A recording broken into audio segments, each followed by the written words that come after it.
Now at feralaudio.com/shop. 3 new Feral Audio t-shirts are available for a limited time in over a dozen styles and colors. Men's, women's, tank tops, hoodies, stickers, and more, including an original design Monarch by Julia Hagelin seen on our historic Comic-Con 2016 Hall H panel. Check them out at feralaudio.com/shop.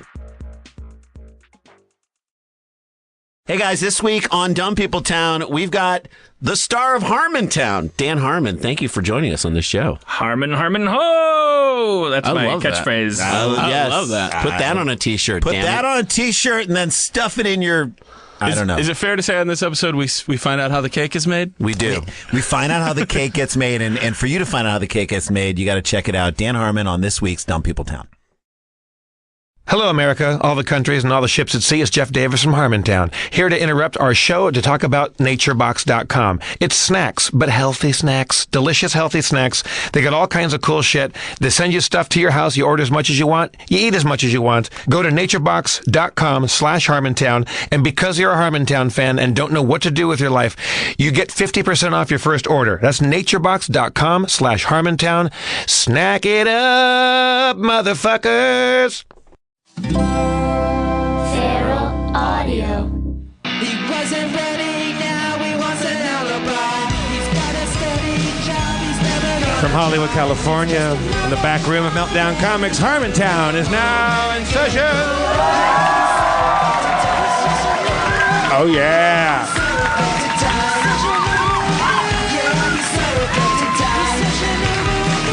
Let's bring out somebody near and dear to my heart, Mr. Spencer Crittenden.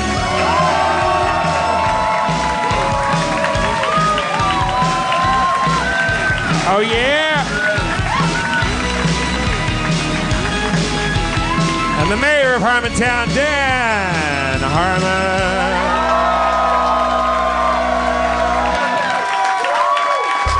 Thank you very much. Thank you. Thank you. Thank you. Thank you. Thank you. You seem very cocksure tonight. I'm a little high. I'll be honest with you. What flavor of narcotics are you on tonight? Just weed or what? Strawberry cough, I think it's called. I don't know. Sativa. I'm not. I don't make that my gimmick. It's make that society's gimmick. Legalize it. All right, Nancy Reagan died. Maybe that's why I got so high before the show. I was like, I feel like a ghost finally stopped telling me to say no to things. Maybe Did you write that joke down? Was that prepared? No, I just made the connection. I came out, I followed. That's brilliant. I told them I'm high. They're gonna know sooner or later that I'm high. And then I was like, I got one thing to talk. Nancy Reagan died. You just so earlier. You just said yes. I love that.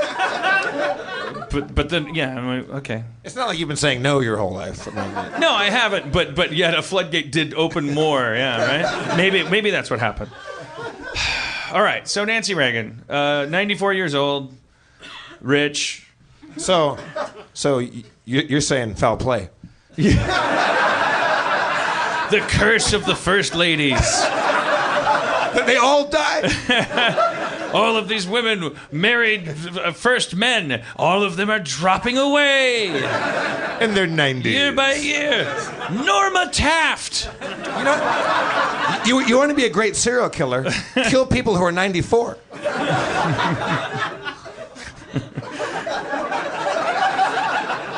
There was famous people die. Here's the thing. Famous people, they die as often, if not more than the obscure. You know what? They die less. Yeah. That's the point of being famous. They're rare. They die less? They're rare people. Famous people die less than non-famous people. I thought it was closer to a 1-to-1 ratio. In a room full of 100 people, less of them that die will be famous. Well, because there are less famous people. Exactly. That's the point I was trying to make. Okay, I dig it. All right. There are less famous deaths than obscure deaths. We just know about the famous ones. Right. Man, you're blowing my mind right now. I really did think that was an awesome, mind-blowing quote. I picture that as being like Yogi Berra or Mark Twain on a calendar. Like, There are less famous deaths than obscure ones. We just know about the latter. I can't get it back. Can't get it back. I thought I did something amazing. I want you to smoke more strawberry coffee before every show. Nancy Reagan, charm, grace, and a passion for America. A lot of the headlines were like, this elegant, suave, like, I don't know, so what class and, like, I don't know. They're just praising her dress.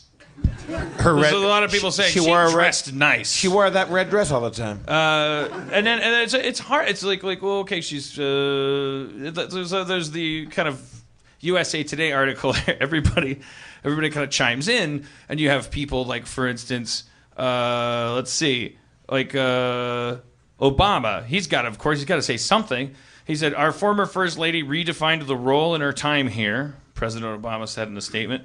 Later, in her long goodbye with President Reagan, she became a voice on behalf of millions of families, blah, blah, blah. So people are like, they're like, what did she contribute? Let's eulogize her, blah, blah, blah. Let's see, I'm scrolling down. Mitt Romney said, he kind of... He said something kind of dickish, too, that'll undercut my punchline, which is Trump. But it's like everybody from Republicans to Democrats and everyone in between, people that lost their election, like Jimmy Carter had to say something, and he said, Mrs. Reagan's Just Say No program prevented many young people from falling prey to the allure of drug use. Like, she started a phony war on drugs that's put a bunch of people in prison for no goddamn reason. But just confine this to the box of how to do a eulogy. Just for a second, then we'll get to all that stuff. That was mine. So it's just paragraph after paragraph after paragraph. It's like Jim Henson said this, Jimmy Carter said that. It's just like everybody like, oh, what's he gonna say? She was like the Muppet of people, and but it's just like people largely get to, like, Obama had a really nice story. I think I read the wrong paragraph where he really kind of nailed it the most, because he really did. He was like, it's hard to move into the White House, and she gave Michelle Obama like a kind of like a tutorial in it, like she was like you know, it's just like focusing on her. Like Donald Trump called Mrs. Reagan the wife of a truly great president. That's it. That's the end of my story. And people say he's a misogynist, but listen to that. Listen to how much he loves women in that quote. What a fucking cunt. He can't do anything I like. It's kind of magical because he just every time he says something, you go, I fucking want to just hit you in the face. The wife of a truly great president and an amazing, amazing woman. She's really, really, really great. No, it's true. It's true. No, it's true. It's true. Well, Ted Cruz said she will be remembered for her deep passion for this nation and love for her husband. I mean, of course, well, you know, she'll be remembered for her love of her husband. That's because her husband will be remembered. She did take care of a deeply, like, senile, demented old dude for, like, a long time, and she was very cool about that. I mean, it was really weird today on CNN. I turned the TV on for a moment today, and Anderson Cooper was talking to his mom, Gloria fucking Vanderbilt. That's fucking weird, too. What? His mom's Gloria Vanderbilt, if I'm not mistaken. And so they interviewed her because she and Nancy were, like, apparently bosom buddies. Like, they were really good friends. And so he's talking to Gloria Vanderbilt, like, on the phone. And Anderson Cooper, news anchor, goes, okay, Mom, so, and he kept calling her Mom. I was like, this is the worst news show in the world. Talking to your mom. That sounds adorable, though. Okay, I mean, she actually eulogized Nancy quite well because they were pals. But here's the thing, like, so Nancy Reagan, you think, well, you guys don't think. Some of you think, I don't know, like Norma Taft, like. But I was a child of the '80s. Nancy Reagan sat on Mr. T's lap. Nancy Reagan was the Just Say No lady. Nancy Reagan was on. Why can't I speak? Because I'm high. Nancy Reagan was on Different Strokes. She always, and she had a little gimmick, and she was Nancy Reagan. Did she do a little dance? She would, you know, she just like they would trot her out, and she'd get like, I'm here with Knight Rider. Knight Rider can say words that cars can't, i.e. all of them. But there's only one word your car needs to know, and that's no to drugs. because my administration marks the beginning of a concept where you take, like, for instance, crack cocaine, and you say you get 10 years in jail for the weight of crack cocaine that you would get like 1,000 years. Anyways, it was there was a lot of shit that you see people tweeting, and you go like why are we eulogizing this person? And, I count myself among that. It's like come on. Don Knotts dies, and you go, look, a lot of people are dying. Don Knotts died, and he was in the show. Goodbye, Don Knotts. If a president dies, and you go like, well, I remember that time in my life. He was president of it. Okay. Net zero. Like, probably I have positive memories and negative whatever. Didn't know. The wife of a president, I'm like, I'm not gonna deify anybody. Yeah, there must be a because if you're deifying her, you're deifying her for Breakfast in America or whatever that era was called. It's a dawning of a new age where we're gonna take all the mentally ill people and throw them in the street and just call them homeless from now on.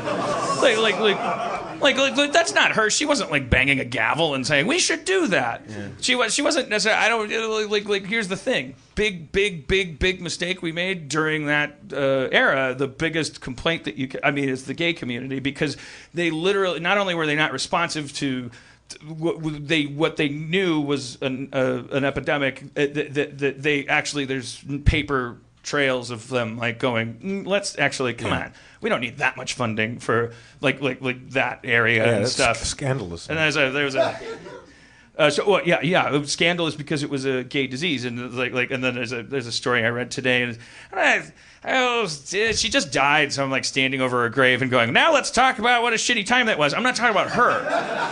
You know, it'd be great. If she was probably an amazing person. If I were Nancy Reagan and my legacy, we're all going to remember her for having a red dress, being a first lady, in that order, and say no to drugs. What if she fucking just OD'd?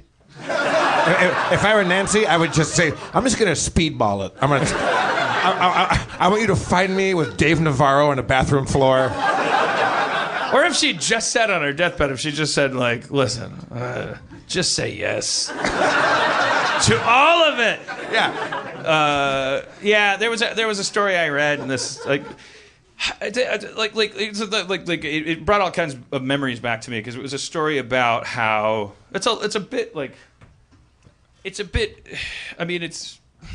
it's inflammatory, like maybe you don't even read it. Your hair looks amazing tonight. Did you blow dry it? What's going on? I don't.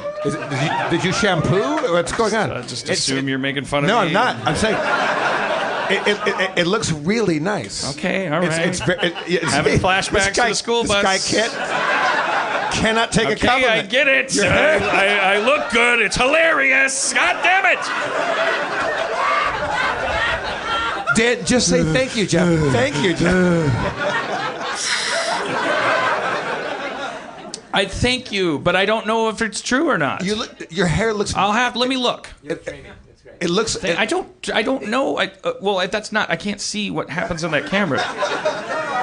I'm gonna look. Give a profile. And if I agree, then I'll say thank you. Give a profile to all the cameras right now so we can. Oh. See.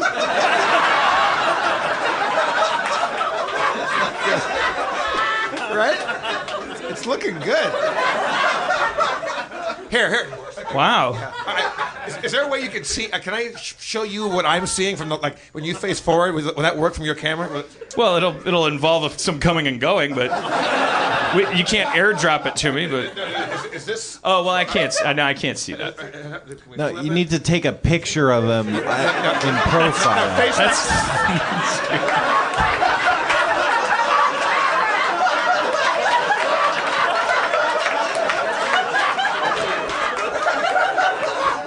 We're so old. Dan, you look just like me. It's so funny. I really hope it stays this fun until we just die. That's apparently Nancy Reagan was like, "Yeah, I'm 94. I don't understand Donald Trump." Must be nice, because a lot of people are like, "I'm 17. I just ate my shoe." But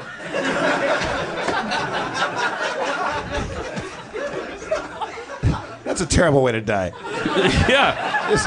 I just now found out you can eat a shoe. People, back in the old days of leather shoes, when you got hungry enough, you boiled your boot and you ate it. Werner Herzog ate a boot? Werner Herzog did a bet with Robert Zemeckis. Who was it? Errol Morris. If it was Robert Zemeckis, and you wouldn't be able to trust the results. I'd be like, I bet that's not a real boot.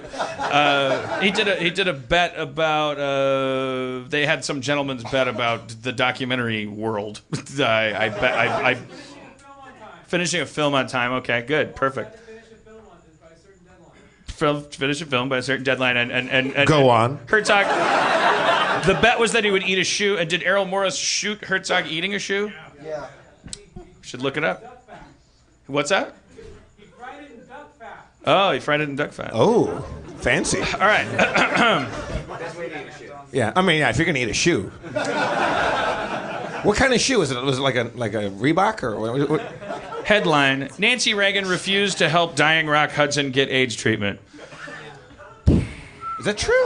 It's a story that is like I was reading it and was like bringing back all these memories, because the interesting thing is it's a story about, I don't know if this should be on her hands or not, but how Rock Hudson back in those days, there in France they had treatments that were far more advanced than ours along the road of like acknowledging AIDS and how to treat it.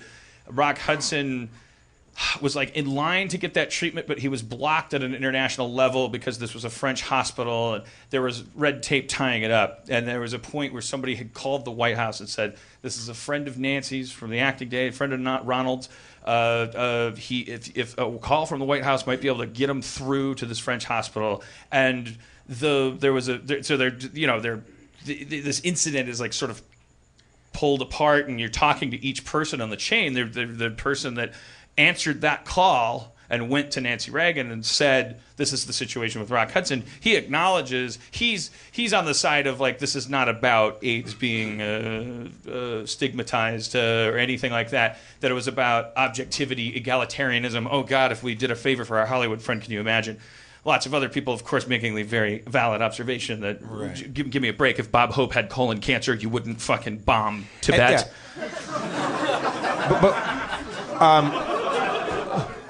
Just to get your frustrations out. But wasn't it Rock Hudson's death from AIDS what softened the Reagan stance on it? Like, wasn't that the first time they kind of acknowledged it? Well, this is the thing. That's what got me really thinking about this, because part of this article is it's not all just like sort of slinging and TMZing about like Nancy Reagan like didn't like it goes into conjures these memories like a lot of you guys like. It's like I was on the playground and Rock Hudson died of AIDS, and like the two things that happened were just a huge avalanche of horrible jokes. Just like that's how I most remember it in my brain, is just like the 10,000 awful, even by then standards, let alone today, is like horrible jokes about this guy Rock Hudson that none of us had ever heard of because we were kids on a playground. But it's just like Rock Hudson this, Rock Hudson that, knock knock, who's there? Rock Hudson's gay, and it's underwear, and so like, it's just like everything. And it was really, they were just gay jokes because no one understood what AIDS was or what it meant. I remember a bunch, and I won't repeat them because they're terrible. Yeah. So it was like it's like it's a sad, wistful kind of story, because you remember like this guy.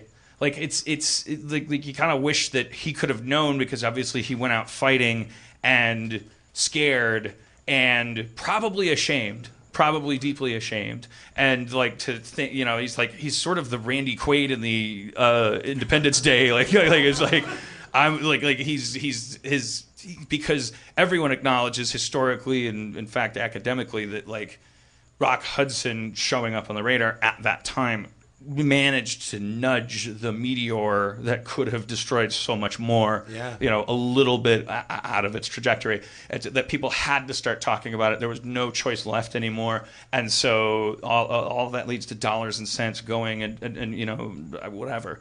So it was a weird day, I think, for a lot of people, because Ronald Reagan's long dead, and it was like Nancy Reagan died, and she was actually kind of it was a weird day for a lot of people with a lot of gay friends who died back then, because we were sort of and now she's dead, and it's like, do you spit if you're a 55-year-old gay guy? Do you go like, fuck you? I hope it hurt when you died. Stop me if I've mentioned this before on the show, but like 20 years after I was in The King and I went and met the leading lady who was 20 years later. So now I'm like 3 feet taller, and I was 11 when I last saw her. And I was 31, and she was 41 when I knew her. And now she's 61, and we met with a great talk. And at one point, I said, like, how is so and so? And I mentioned all the dancers, and she's like, they're all gone. And I said, all of them? I go, what about so-and-so? What about so-and-so? They're like, they're all dead, Jeff. They all died like a few years later. And I said, the only dancer in the show that wasn't dead was the only straight guy that was married to one of the women dancers. She goes, everybody else is gone. And she goes, also, that's just one show. She goes, all of Broadway died. Like, and not just our dancers, but engineers and artists and, like doctors and like a huge generation. And I'm not the first person to say this or put this theory out there, but I think the idiocracy that we're living in right now, and the candidates that are running to rule the world right now, I think a lot of it, we never recovered from a giant generation of smart people dying like at once. Like in the same way that England never quite recovered from all of its intelligent men all dying in 2 wars over a couple generations. And you don't get a Churchill anymore. You get Cameron and those fucking dickwads. You say Jeff saying Churchill was gay, which I think that's cool, but Churchill, you're gonna get flack for that. Churchill, could he suck a dick? That's why he loves cigars. He was practicing the whole time. They named the Churchill cigar after him because it was the most like a dick. The only thing we have to fear is fear itself, and insert stereotype about curtains or prosciutto or something like that. Yes. I bracketed it. Yes. I'm not fucking... The whole quote was, the only thing we have to fear is fear itself and terrible Hello Dolly revivals. Right. All right, let's bring out Rob Schraub. Oh, yeah!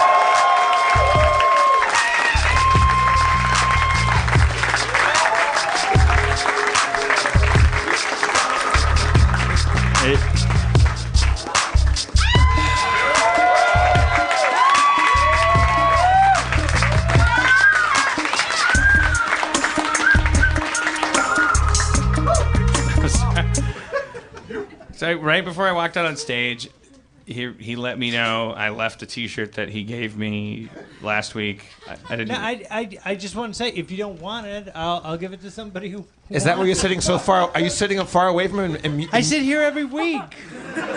Didn't we agree that for camera it's better that he sits closer to Dan? Didn't I agree that I want to sit over by you? Guys, why do we...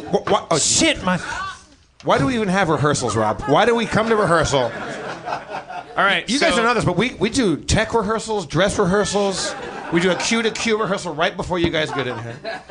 So are you guys ready to learn a new thing that I've learned in therapy? Yeah. Yes. What? Oh, you guys too? The certainty. Oh, yeah. I have an overreactive mind, and a hypervigilant mind, and an easily startled mind. These are things that I've learned in therapy. There are symptoms of, Like when I said you had nice hair and you freaked out. Well, I protected myself. From a compliment. Sorry, go ahead. Don't overreact. I'm not going to, and here's why. Okay. Certainty. So, certainty. Whenever my therapist has told me, and I've already fucked it up like 3 times since she prescribed this, but at least I've noticed. Whenever I'm certain of something, I need to look at that as a warning sign. Okay. What are you certain of right now?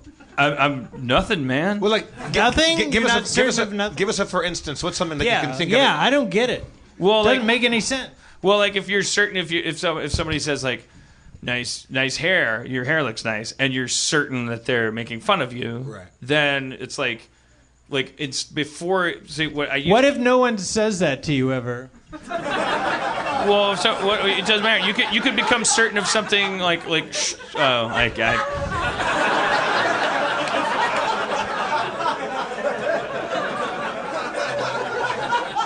Rob, why is this tear an icicle? What is that? It's a dune tube. It blew up his thigh. Oh my God, his tear blew up his thigh. He has It didn't blow up my thigh. It was slow-mo atomic bomb tears. Yeah. You could become certain of something sitting in your apartment alone. True. Yeah, and probably that's actually talking to people is probably the. I'm just thinking. It's the surefire way to become uncertain, and we kind of fight that because we get rewarded for it. We think, or we stay safe. We go like, this motherfucker trying to tell me that I want my bun toasted. I've been eating this breakfast sandwich for nigh on to 5 years. I ain't never got the bun toasted. This motherfucker trying to tell me I'm opposed it. He's trying to upsell me, and then you go like, let me guess, toasting the bun costs more, and they're like. No, just thought you might like the bun toasted. You're trying to make it nice for you. Psycho. And you're like, and then you look back and you go, oh, I was certain of something. If you had the same amount of information going through your head, you could just as easily go, oh, and does it cost more to have the bun toasted? That's the information you need. So upspeak? Look, this isn't for everybody. She specifically said, like, other people need to have more confidence in their certainty than you do. She said to me, like who? Like anybody but me. I don't know. Did she name names? What? Don't you guys go to the same therapist? Well, Troy and Bob and Eric. Why would she name 8 billion people instead of just focusing on 3? Me? Dan, what are you certain about right now? Rob is undermining the show. No, I'm gonna make a conscious effort not to do that because I listened to the show and I've been bad and I don't want to cause pain, especially you, and I don't I have questions and I just don't get answers very often, and all right. I'm trying to figure it out. I'm just trying to figure it out, like the rest of y'all, man. I'm trying to get home. I'm like Bill Paxton in Trespass, man. I'm just trying to make it by like everybody else, man. I'm trying to make it by. I'm trying to make it by like everybody else. Is make it by a saying? I'm trying to make it by like everybody else. I think you're trying to convince us that trying to make it by is an actual saying. I'm trying to make it by. Hitler tried to make it by. I'm trying to make it by. It doesn't even matter if it did or not. I'm trying to make it by like everyone Hitler else. didn't try to make it by like everybody else. He tried it in a very specific way. That's the difference. No, but everyone tries to make it by, and right. some people think 6 million Jews are in their way. I'm just trying to make it. No, he thought a lot more Jews were in the way. He fell short of his mark. That's an important thing to settle. I guarantee you, when Hitler was in the bunker and he's about to blow him and his dog and his girlfriend or newly the wed dog wife. was like, "What the fuck? Yeah, it's like, I'm just a dog. I just got here. Yeah. What? I gotta go too. They tried the cyanide out on the dog to make sure the cyanide worked. They didn't want to do some bogus cyanide because he was so paranoid that he thought maybe somebody gave me some Fugazi cyanide that's just going to make you go sleepy town. I'm going to wake up in a Russian jail. And so he's like, let's make sure this is actual kill a dog, kill a Hitler cyanide. And he killed his beloved dog. One of the only things that we know that he liked was his dog. He was thinking like that, 2 birds with one thing. He's like, I want to kill because he killed his whole family, right? So no, that was Goebbels killed his whole family. He killed all the children and shit. Hitler went in and killed Eva Braun himself, but he tried it on the dog first to make sure, and he really liked that dog. I think that was probably the hardest decision he probably ever made. He was like, Ava, give me a second. I know that in 2 minutes I'm going to shoot you in the head with my Luger. But I don't want to make sure. I want to make sure that the cyanide we're taking, like, it's not just knock you And out. Ava's like, you killed how many Jews? Give me a fucking break. Kill the dog. Kill the dog and let's the dog is your problem. wrap it up. The dog he's worried about. Wrap it It's up. the dog man. he's worried about. Wrap it up. I'm just trying to get by, man. Wrap it up. See, he just changed it. It used to be make it by. Now it's trying to get by.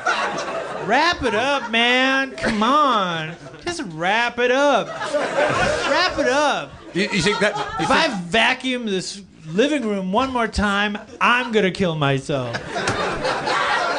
And you think they got in a big fight where she's like, what are you doing? He's like, I'm trying to get on the dog. And she's like, why? And he's like, because I don't want it to have it turn out to hurt everybody or anyone to have to suffer. And she's like, oh, Mr. Anti-Suffering all of a sudden. And then he's like, wait, what does that mean? And she's like, oh, come on. What do you think it means? Just give me the pill. And he's like, Just wait, give no, it to I'm me. not killing us until you tell me what the fuck that meant. Because I came home and told you I want to kill the Jews. And you said, that's nice, sweetie. You said, that's nice, sweetie. And don't you fucking turn your back on me now. The Russians are at the door.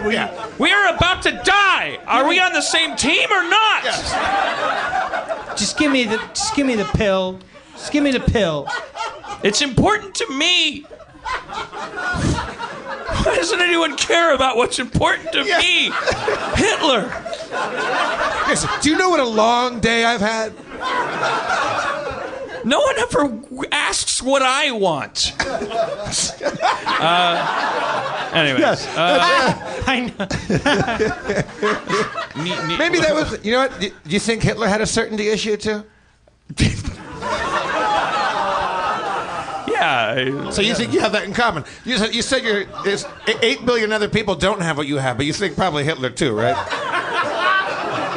See, I just felt a flash of certainty that you were my enemy, and then I just let it float down a river like a lotus leaf. Dan, I'm not certain anymore. Just because someone compares you to Hitler doesn't mean they're your enemy. Exactly. What do I know? I know my uncle's ghost is here. But that's not certainty. That's just my ghost busting equipment.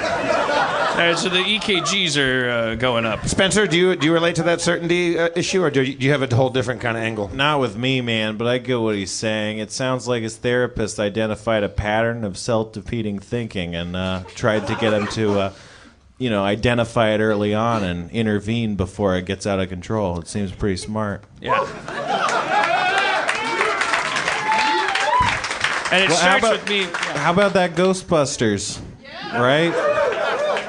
I intentionally did not watch the trailer, even though everybody on Facebook and Twitter is trying to make me watch it. I don't want to know a single thing about it. I want to walk in cold to that one. Yeah, I'm not gonna watch it. Trailers are dumb, man. Those buttons too hot.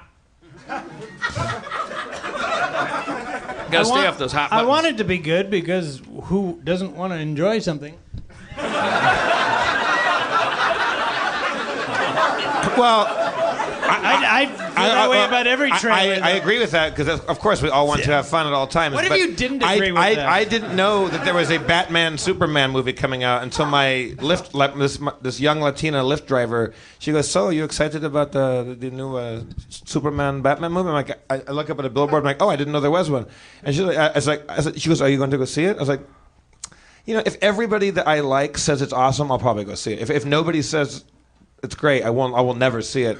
And I go, who's playing it? She goes, Ben Affleck as Batman. I'm like, not seeing it. That's fucking dumb. That does sound super dumb. I just don't see how that could ever work. I might see it if he never is Bruce Wayne and only has the mask on the whole time, so I never have to look at his dumb face. Ben Affleck, I know you listen to Harmontown.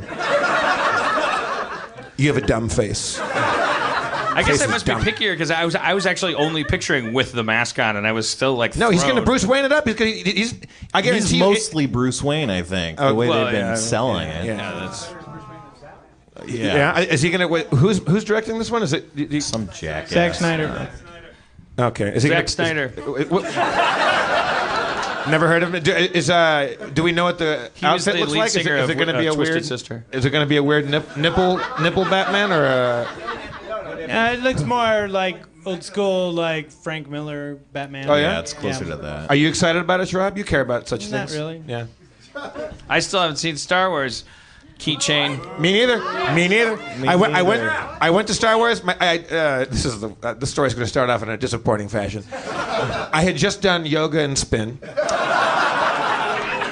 And then as one does when you're on a health kick, I went straight to the drawing room to have drinks.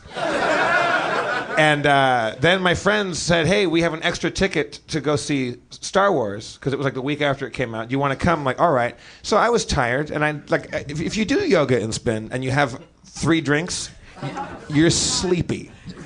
So I fell asleep 5 minutes into that movie, and they had the 3D glasses on. And after the movie was over, they had to wake me up like, Jeff. I'm like, huh?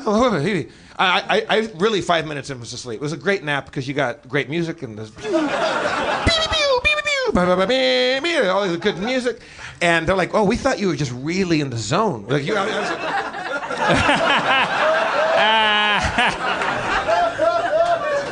like... So then I was like, "I got to go see this movie. I'm gonna go see it alone. I'm gonna be rested. I'm gonna be sober. I'm gonna watch this movie." This is Star Wars? Star Wars, and You're going back to see Star Wars a second time. No. This is I'm saying to myself the next week. I'm like, okay, I got to go back and see that. I had a dream, where I went to the Vista Theater in Los Feliz and saw Star Wars. Fell asleep in it. Fell asleep in your dream? Fell asleep in my dream, and then my dream was about the dreams I had while not watching Star Wars. So I'm like, this movie's got to be boring. Jeff, we're already impressed by you. You don't have to tell us. Your dreams don't have to be special. Dan, your certainty's really bumming me out right now. All right. Yeah, I don't know. So here's why you're upset right now. Here's why you had to undercut me. It's because my not seeing Star Wars story is better than your not seeing Star Wars story. I'm going to wait. I saw it's coming in April. That's my story. You're right. What's coming in April? Star Wars. To iTunes. Oh, you can watch it at home. Yeah, I'm just going to watch it on iTunes like I watch everything. I don't know about the society no more.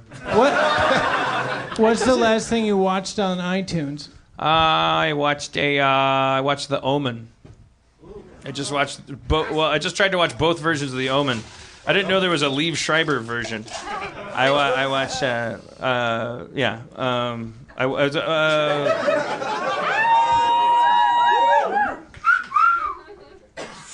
my lover is a writer and the research area. Thank you. And a director. You don't have to talk about Rob in the third person. Dan. Yeah, I'm right here. Yes, I do. Why would I talk to him in the second or first person? Yes, on the phone. You are becoming me. I am Rob Schraub.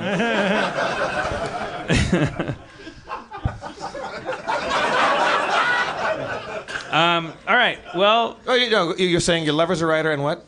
And we're watching movies in a certain category or area.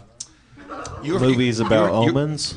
Say what? Were they all movies about omens? I heard this. Anybody hear this?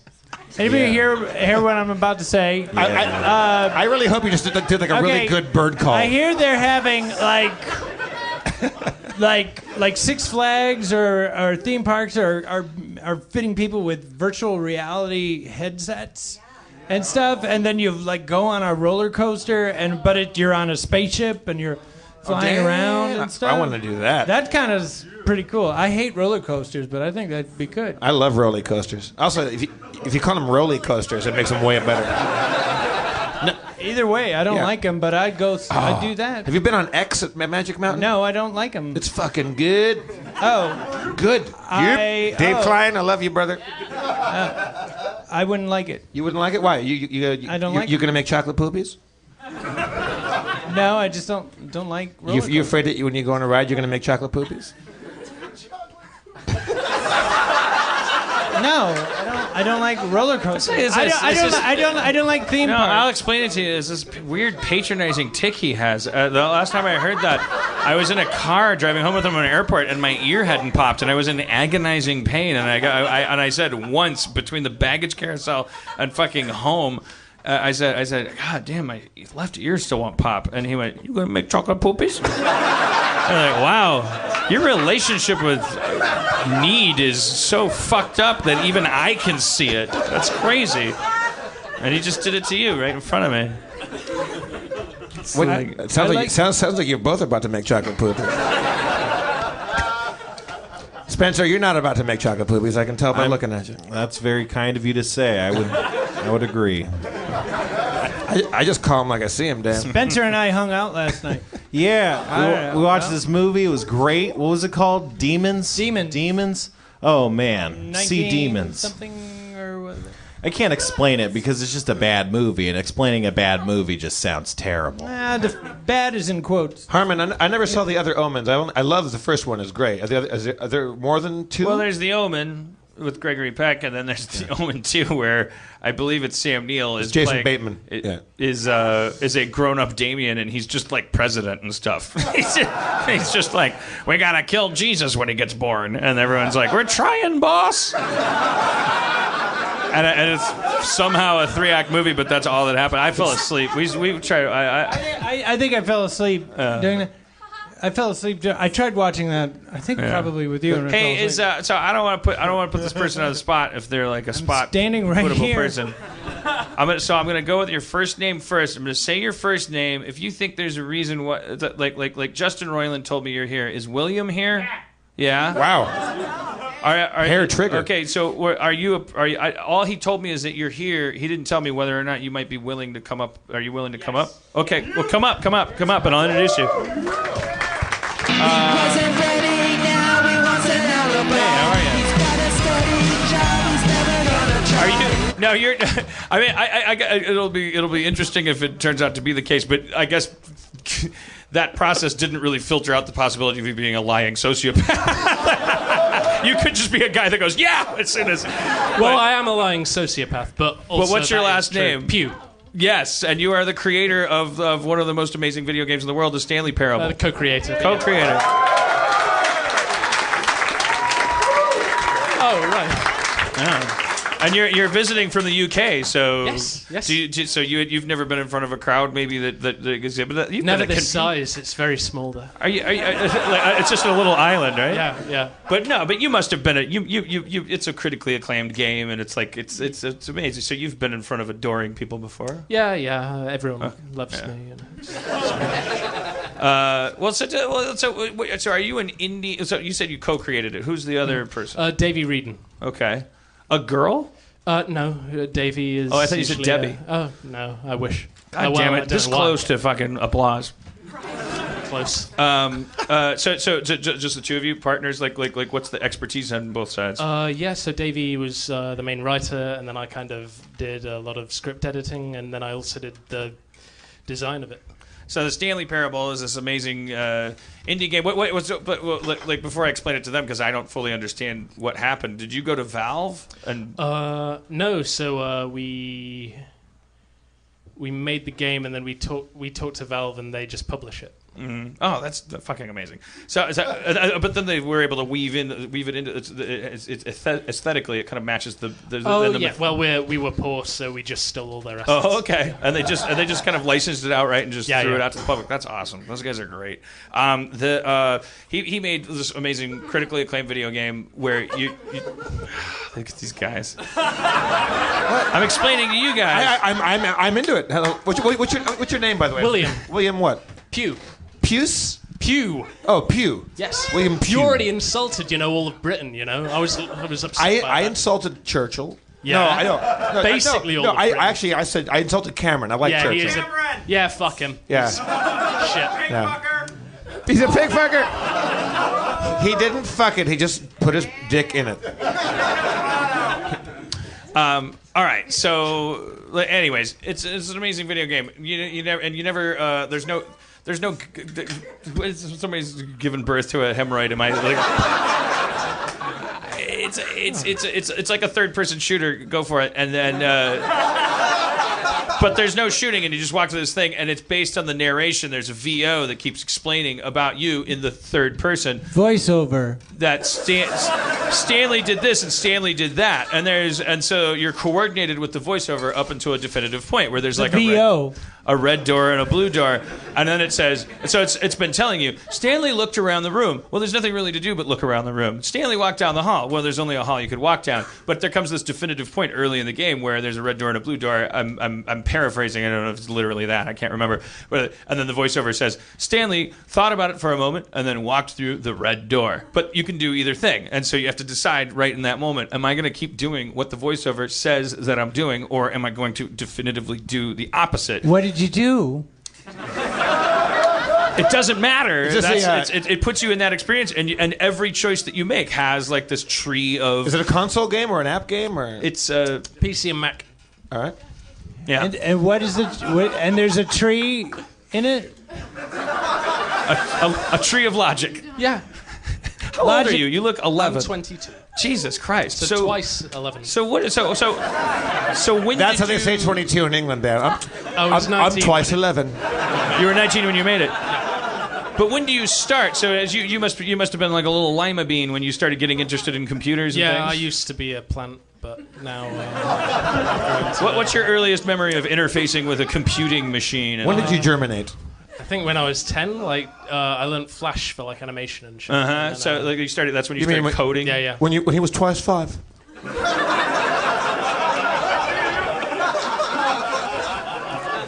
I like those Chelsea boots you got on there, man. Thank you. Those are swinging.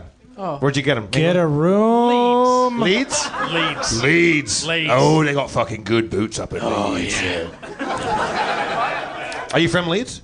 No, I'm near there, but even where I'm from, people don't know where I'm from. So why would you? This goes nowhere. This conversation goes nowhere. I'm just trying to give him a shot. Where are you from? What part of England are you from? I am from a small village called Triangle in West Yorkshire. Triangle? Yes. Awesome. Yeah, it's named after the shape. So you're a northerner. You're from way up north. Pardon? You're from way up north then? Yes. Do you know Ilkley Moor Bartap? No. Yes, you do. I might. I don't know. I wasn't. It's a song. I thought it was a place. It's a Yorkshire song. Oh. Can we please talk about video games Okay. now? Carmen Sandy fucking Ego. Someone's making chocolate poopy. So, it's a relatively short period of time since the first day that you started interfacing with a machine and realizing that you could do more than just consume what it was checking out at you, and you could make it do what you wanted to. Around 10 years old. Between 9 years later, you're creating a video game that if a middle-aged man had come up with after decades and decades of interfacing with machines, they would have been very, very proud of. Not to mention a middle-aged woman. Don't fucking write letters. I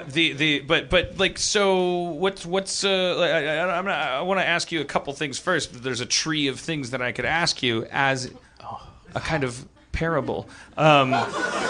But what is it, when you I think the thing that makes it critically acclaimed is that it has a distinct style, a voice. It's like it's a video game that has it's like a film that's directed and yet you're interacting with it. So which of you and your partner are who's got this weird passion for subverting the entire?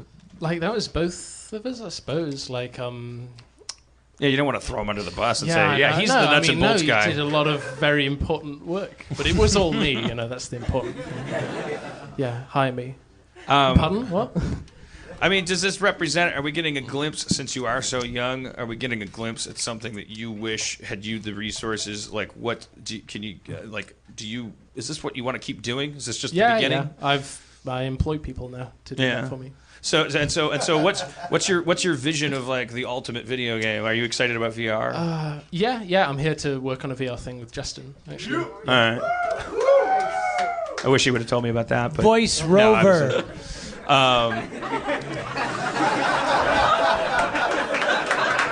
Wait, I didn't. It was good, but don't go back and look at it. All right. Keep going. Are you going to move to the States? Nah. I think It's too dry. It's too dry here. Well, it's sunny. it's a desert. There's a whole states. Yeah. You could move to Portland, like work in slickers. I don't know anything about Portland. It's like England, but it's connected to a giant America. So you can it's like there's a land bridge to the rest of. I don't know. Some people find it convenient. England seems. It looks like I'd get claustrophobic. Seems very small. How did it start? What was the beginning of that? Had you already worked on games before?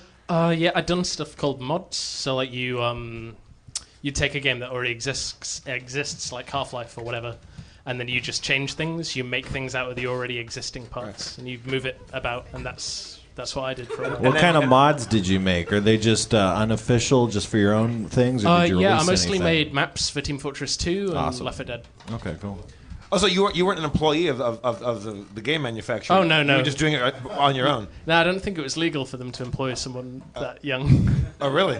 No. Oh, so It was my first job. Oh, so you were what, under 18 then? Or? Yeah, I started working on it when I was 17, and then it got released when I was 19. So then you learned the skills that you needed to make your own game. Are you coding the whole thing? You're doing it all yourself? There's not that much coding. I don't know how to code. All right. Yeah. So you just come up with the concept of a game then? Yes, and then using the tools that you get to put that together. And do you go in like you're pitching a TV show? You pitch here's a game idea I have, and you pitch it to this larger company. Usually how it works is a rev share, and you get the people on the team that you need to make it, and then you just split the revenue. Wow. Yeah. Great. Do you have another game in the works? Yeah, a couple. Cool, that's great. Yeah. Is it all? And obviously, you're gonna tell me if there's something you don't want to say out loud. But is it all 2D or all VR? Your next project? We've got two. One is 2D and one is VR. Pretty funny. Tell me every. Funny bit there. You got two of them today. I see how that's hilarious. I do want to know what that guy was laughing at. Well, let's not cross the line into full shaming him about it.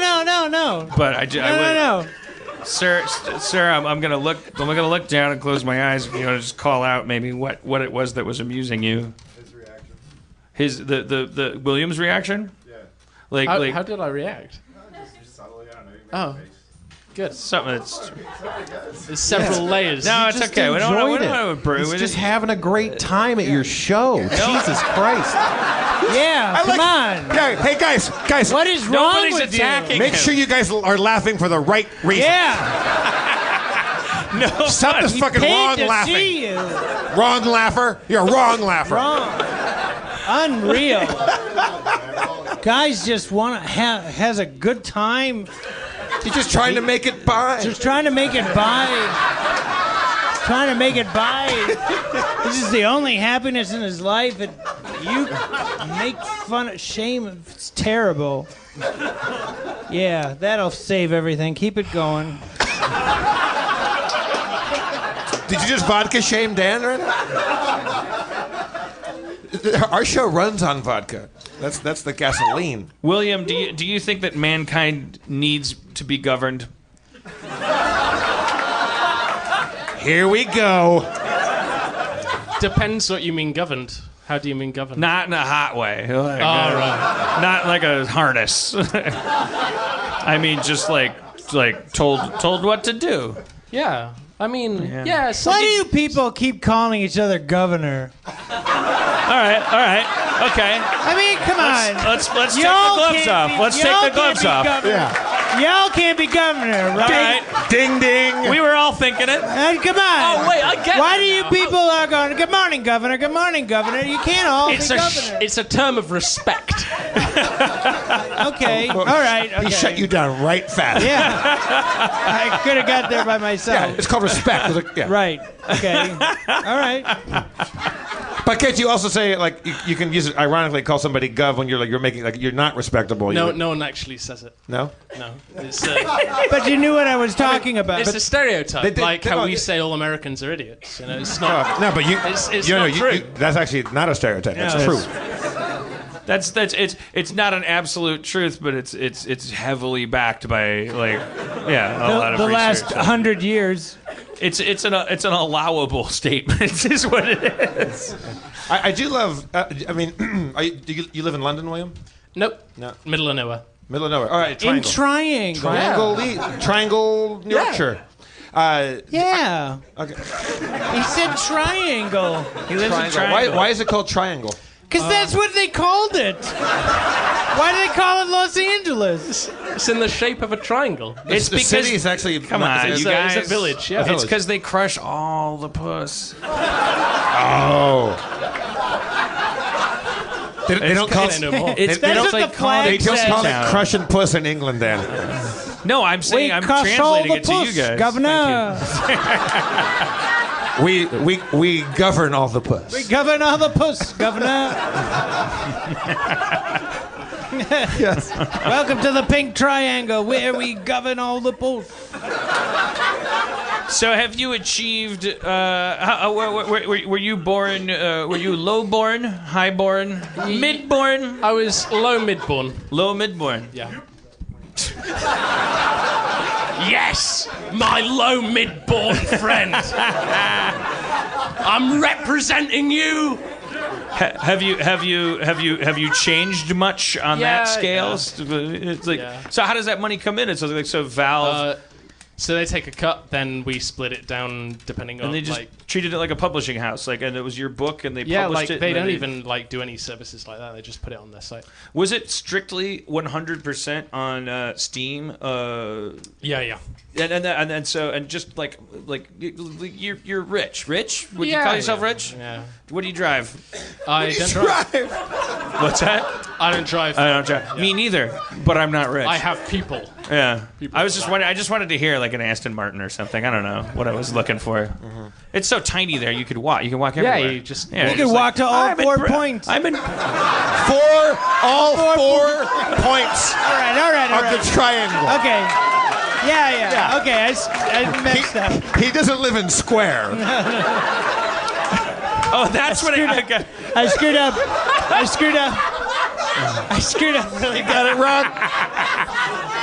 I didn't even realize. I thought everyone was laughing at like a United Kingdom joke. No. That I was like, fuck, I'm like dumber than I thought. Like, No. I guess England's famous for its 7 points. No. Like the I screwed up. So I got a little stoned before the show. You did too? Yeah. Why aren't you stoned? I'm not stoned. Hey, you guys. Why? Come on. Hey, what? I'm talking to my. I'm talking to mine. All right, fine. Okay. Fine. let's go. We'll both Sorry. podcast at the same time. Yes, William? Do you have to be a U.S. citizen to Rob, get medical? what is your marijuana secret card? for your amazing I- buttermilk biscuits? California Because resident. you make a buttermilk it's a state biscuit thing that right is now so Right. Yes. savory. So do people flaky, tell you young Tim delicious, Burton a so lot? good. Yeah. Delicious. Do you use actual buttermilk? I try not to use milk, but I'll come- use No, like do it. strawberry Have you ever jam, met Richard Branson? Put jam. honey. I don't even. But I think you're- demand it to be toasted. It's see, not no, good. it's- What Have you happened toasted? with Argentina? There's always a thing on You Pink like Floyd the albums, toasted? but I never. Flu. You know fucking Some flu people what happened there. I can't hear my podcast. I'm saying.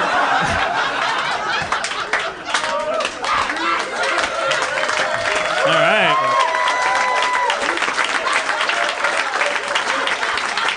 I feel like we should be charging people double for this show. Yeah. Well, This is twice the podcast. It's twice podcast.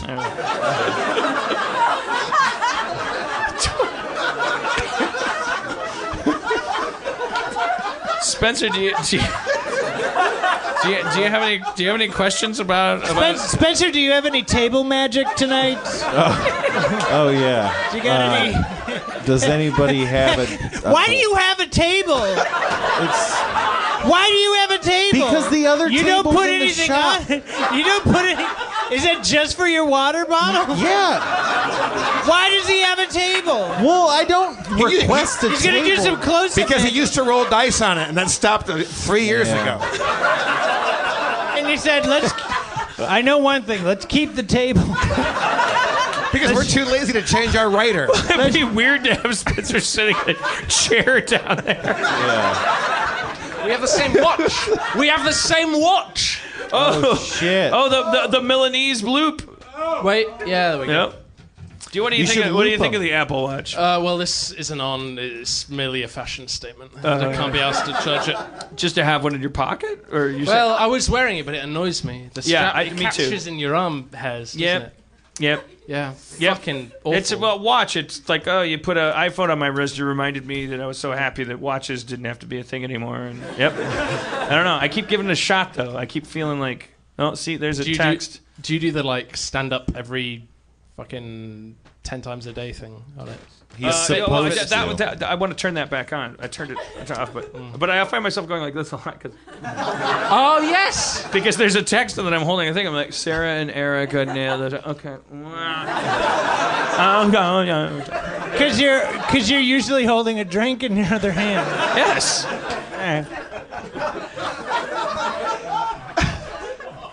That's great. Yeah, that's good. Your nose works like a finger. I love that. It's dumb though. You know what? Yeah, take it off. Glad I Just met you take tonight. it off. This goes right here. Fuck it. Right in my pocket. Nice. In case I meet someone else that has an Apple Watch, and then I'll pull it out of my pocket. All right. So you got rich. You're really young. Are you afraid of the burnout? No. You just get other people to burn out for you. Yeah. Wait, what are you talking about? What's the burnout? You've not heard of the Burnout? All the mad puss. Well, Burnout's a game for the PS2 called Burnout. Right. And it's about cars, and it's famous because all of the development team died.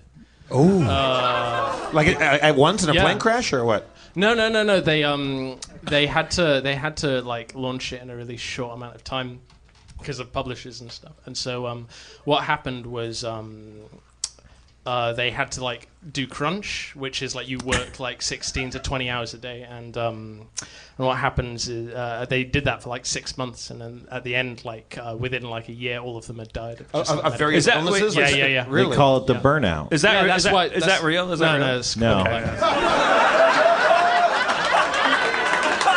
I felt like you were hoping there were more video game industry people in the audience because at the point where you said they had to do crunch, and you're like cricket, fuck. All right.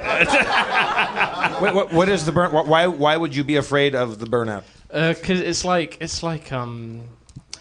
they say I don't know, prostitutes have 5 good years, and it's like that with coders. It's because true. you just work crazy hours all the time. Oh, and you'll mentally burn out. Yeah. I got you. And it's the prostitutes I know have been in the business for decades. Perhaps you should start seeing other prostitutes. Oh snap! Do not tell me how to have a good time, William. I'm sorry, that was. Are there any? Do you ever do role playing sexual? Yes, let's go to that right now. Sometimes, I guess. Do you do that voice when you? What going up? Yeah. If the situation calls for Are it. you in a monogamous relationship? Are you a single? No, gentleman? I'm just all about fucking. Now, again, it's one of these moments where people that listen to the podcast for free, for $5 you can watch this podcast. I feel like people need to know that we have a sexy 22-year-old Russell Brand game nerd. And you're really robbing yourself right now because there's pay them money. Yeah, you can hear ovaries rattling in here right now. Ovaries aren't supposed to rattle. Ovaries. Well, they're not supposed to. Yeah, it's when they get able to rattle that they get the most. That's like. It's like a rattlesnake. It's a yeah. It's a warning. It's a warning. Well, it's a warning or an invitation, depending on. All right, so Role playing. So you're all about fucking. Wait, hold on. All right, you take role playing. We were it. talking because I was going to talk about D&D, but then you said sexual role playing, but which I want to talk about. So you said you're Can we lower the lights? You're not in a monogamous relationship right now. And you're Roman and boning. Coined it. Hashtag Roman and boning. Probably won't catch on. It's not that good. I love Ronan and Bonan's laughing. Did you ever see? I like when the guy that would pop out and go, very interesting. Yeah. Stop. Just give me a second, would you? Classic. I just want to make a good show. Ronan and Bonan's laughing. All right. We'll just suck it to me. Have you ever during in a heated, doesn't matter if it's a one night stand because who cares what happens after, but like the first night, like you're with a person and then you're like in the heat of the moment, like we're gonna do it. And have you ever done role playing in that? I know you've never said we're gonna do it. Yeah. But have you ever said I'm gonna be a tennis instructor? Like have you ever like snapped into role playing like in that moment on first night? First date, yeah. This is a question I ask anybody, and that's not because you're a game designer. Yeah, so a lot of the time people are bored by the answer of the question, what do you do as a job? I'm a game designer, and people aren't interested in that. So sometimes I just lie. I say, I'm an actor. I'm a construction worker. And then you have sex with those people and don't leave character as a construction worker. Yeah. So that's role playing. Well, that's Catcher in the Rye role playing. That's heavy duty shit. You know it's a good one I've used before because if people don't believe you're a construction worker. I manage. My father owns the company, and I manage nice. them. That's the arms. I don't care anymore, but like when I was like it's 9/11. It's 9/11. Or as we call it, twice 11. It's twice 11. What? I get bored of like people say, oh, so what do you do like at a bar? And I like you don't want to say you're an actor because then you go, oh, what have you been in? I don't want to have that conversation. Mm-hmm. So I did a couple times. This is a good one for guys that are just terrible people. If you want to be a liar, say you're a high school principal and fucking adhere to it. Say what school district you work for, and people are like, I've never done that. Why are you at a bar? I'm like, because I'm the principal, baby. I'm fucking gotta blow off steam. Like my high school principal wasn't tall and like hang out at bars. And so if you really want to do it, that high school principal's sexy. But you have to be. So your reward is you're either lying to a stranger the entire time and then they never know, or at some point they go like, "Come on, you're not." You've been lying to me, and I should not trust people in the future. And you're like, just doing my part to toxify humanity. Like I just don't know. I can't picture I was ever doing that. The first time I came to LA from Milwaukee, one of the first conversations I had at a bar, because I was like, oh, in a bar, I don't know anybody, and in Milwaukee, you might just turn to the person next to you and go like, hey, how's it going? Like, and I did it in LA. I never made this mistake again. I was like, hey, how's it going? And the guy's like, fine, and I'm like, nah. So you here to see the band? Yes. So what do you do? Had no idea I was committing the fucking devil's sin. If that's a new coined it. And he said, I silk screen T-shirts, and I said, oh, that's interesting. So where's the silk and the screen and the thing? And I'm like, I got a million questions about silk screening T-shirts. 10 minutes goes by, and then he goes, I'm just fucking with you, dude. And I went back to my house and I wrote movies. And I never went out again. I was at a bar that was nobody in with my ex-roommate from years ago. The place that you live in, Rob. My angry Irish roommate Paul, and he was angry. He was Irish and angry, and but a great animator. And we were out at a bar. There was 3 clubs. Nobody's in there, and we're just. I was like, can you do all? Because he was Irish, and I said, can you do all UK and Irish? Like, can you do regional dialects? He was like, I'm pretty good at it. So I go, give me like Aberdeen. Like Scotland, and he's like, and so he's doing like a Scottish accent. So I was trying to like mimic him and do it. So we're just hanging out at the bar, not for anybody else. There was nobody in there, and so we're just talking. in like Scottish. He's doing a perfect Scottish accent. I'm trying to do it too. And the bartender is there. He's heard us. He's heard me already speak in English, like American English, and he's heard this guy be Irish from Dublin. And now we're doing Scottish. Then the bar starts to fill up, and all of a sudden, girls just start gravitating toward us. And oh, your accents are so cute. And we're just doing it like as a joke. We think they're going to get their drink and fuck off, like go back to their seat or whatever.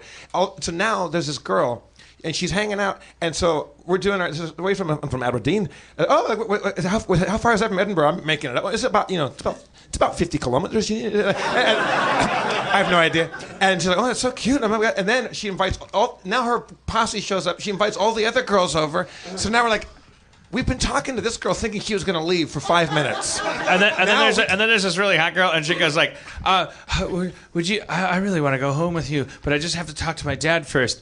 He's the minister of accent inspection, and it's William Atherton and like fucking 2 wigs and 8 glasses. We feel bad. We don't want to tell this girl, oh, we were just fucking with you, thinking this was a temporary bit that you were going to go away and not hang out with 2 dorks pretending to be Scottish at the bar. And so now there's 5 chicks hanging out, and the bartender's looking at us like, you fucking turds. He's just like, oh boy. And so now we're embarrassed, so now we're committing to it. But now because I'm doing it and like I'm getting better at it. And so we all leave. Finally they go away.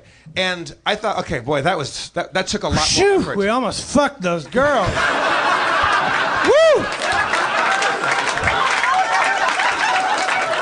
Dodged the bullet there. Oh my God. I know. They thought we were cute. I heard the ovaries rattling. I knew it was a warning. Shit. Let's say your Scottish accent. Huh? How do you do it? Do your Scottish accent? Well, also I had a Scottish girlfriend later on, so I'm a bit better at it. But okay. at the time, not that good. I wouldn't say I'm perfect at it now, but I can do a bit of one. So I ended up seeing this girl. You dodged that. I will not do it, mate. Oh, I will, mate. Do you know you wee chubby? You scaffy wee twat. See, usually in the UK, the order of pecking is just Scotland. So I just feel immediately intimidated. Can you do one? What I love about Scottish people is that like in Japanese, like people get excited. You watch old Japanese films and they get excited. They go, ooh, they get low. They get guttural. In Scottish, everyone goes, everyone's super up here. But you're real for settle. So I ended up seeing this goddamn chick every place I went for the rest of my life. And so we'd spend an hour lying to her, and she would come in, and I'd be at a bar, and I'd be with somebody, I go, oh fuck, I'm Scottish. Hey, how are you, lass? Good to see you again. And she would bring friends, oh, it's my friend from Scotland, he's from Aberdeen. I'm like, Jesus Christ. And then she had friends that had been to Scotland, they knew more about it than I did. It was a bummer. So finally, I was so tired. She walks in. I'm saying a fucking year goes by where I would see her every 8 days, wherever I went. There was only like 5 cool bars to go to back then, and so I would see her everywhere. Her name was Mouse, or as I said, Moose. There was a moose loose about that house. So, yeah, if you're Scottish, you know. So one day she comes in, and I was so fucking tired of this charade, and I walk her, and she goes, "Hey Jeff, how you doing?" I go, "Good. How are you doing?" And she's like, she kind of cocks like, "Well, I'm good. Like, how are things?" I'm like, "Things are great. Just having a drink, doing my thing." She's like, "Where's your accent?" I said, "Look, I'm an actor, and my acting coach told me that if you want to get roles, you can't just go in with a Scottish accent. So I have to practice my American all the time." Well, because I felt this is me trying to be a good person. I don't. Right. I was fucking with you the whole time. For some reason, that gets me closer to the mark. Than I would rather you do that. Right. So I'm trying to. Also, I'm hoping. I'm just going to move to a different state, so this doesn't have to keep happening. So I go. It's better to practice it all the time, and that way, like when you go into the room, like you're ready with your American dialect. And she goes, "Okay, say something. Like let's hear your American accent." I go, "What should I say?" And she goes, "Let's say I want a hamburger and fries." I go, "I want a hamburger and fries." And she looks at me and she goes, "That's pretty good."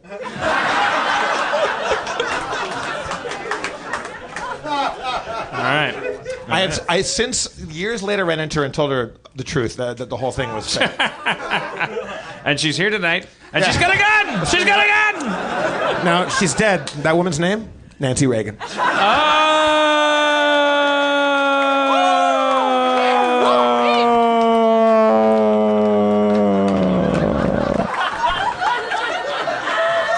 That's been our show. Good night. Drive safely, everybody. Just say life's a circle. All right, back to role playing. Dan, weirdest role play for you? What's the funkiest, the most specific role play, the most complicated design, art departments, like setup, like how much lead time did it have to have? I am not at liberty to discuss my sexual role playing because it's too hot. Are you afraid that we can't handle it? Is that hot? No, it's just too.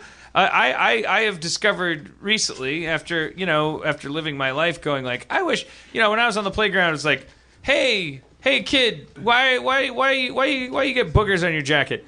Well, how come you talk that way and walk that way and pee that way and throw a ball that way and write that way and talk that way and think that way? How come you smell that way and behave in all that way? Why are you doing all those things? Why are you doing that? And I'd always be like, fuck, god damn, it's such a bummer when all that happens, and fucking god damn it, I'm gonna make sure that the answer to that is always because I'm awesome. And I just getting more and more tastes of it and just going like, no, you're gonna fucking kneel before me, and then it's like, wow, the answer is gonna be, why aren't you doing this way and that way, and then along the way it was sort of like caught up in this sort of like, well, the big key to that is like public spotlight, transparency. Like there should be no barrier between what's going on in your head and what's coming out of your mouth and what's going on behind closed doors, and because that's everybody else's jam, because they're all ashamed of themselves and they're all terrible people, they're shadow people, and they want you to be merged with their shadows, and you're just going to be honest, and you're going to be who you are, and you're going to flaunt who you are, and they're going to not kill you, and that's when you're going to know you succeed.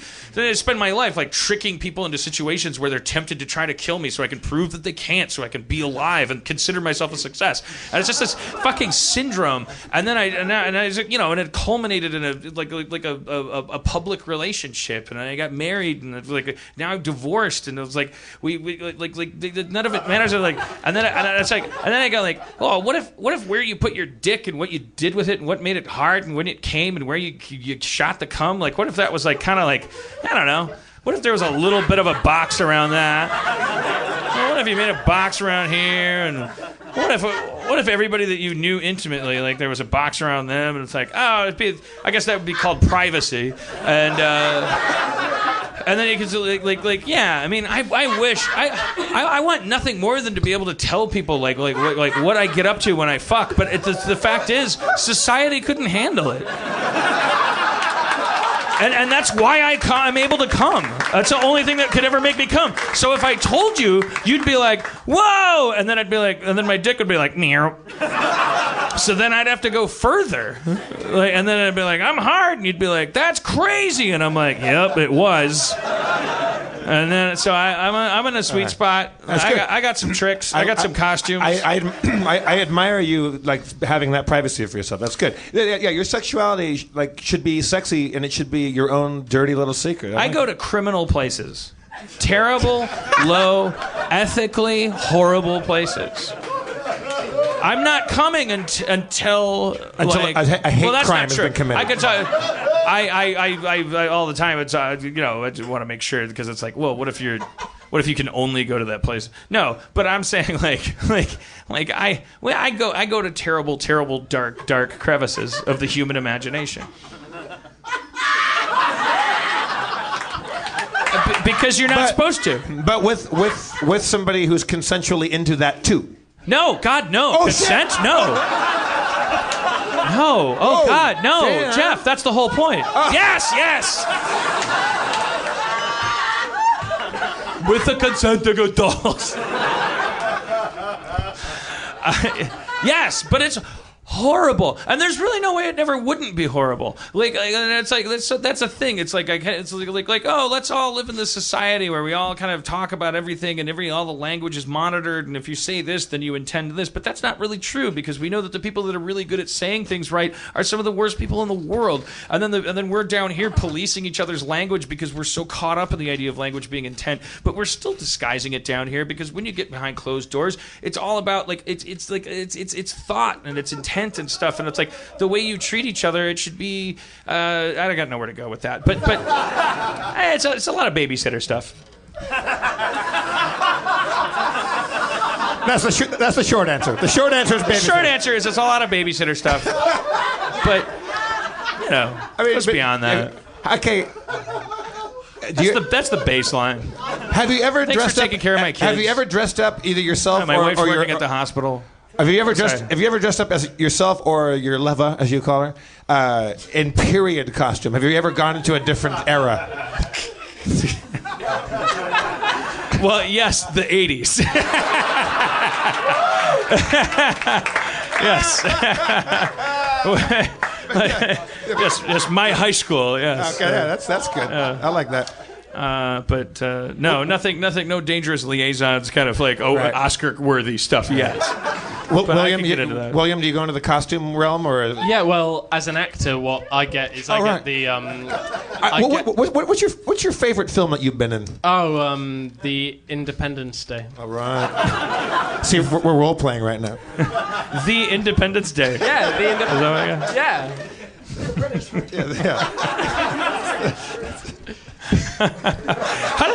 How did people in England like that was a hit movie? I'm assuming it was kind of a global like somebody in London must have wanted to go see Independence Day. Well, you were not born for 80 years. So I guess I'm asking the wrong person, but I'm just curious. Like they're like, oh, there's another like American explode 'em up movie, and it's like, and then it's just like this is our Independence Day. I'm like, well, it's all right. Yeah, rub it in. I mean, can't aliens attack and it not be about this fucking thing you keep bringing up? We used to rule the world, Dan. Yeah. Not anymore. Like those aliens. Yeah. The aliens were a allegory for the British.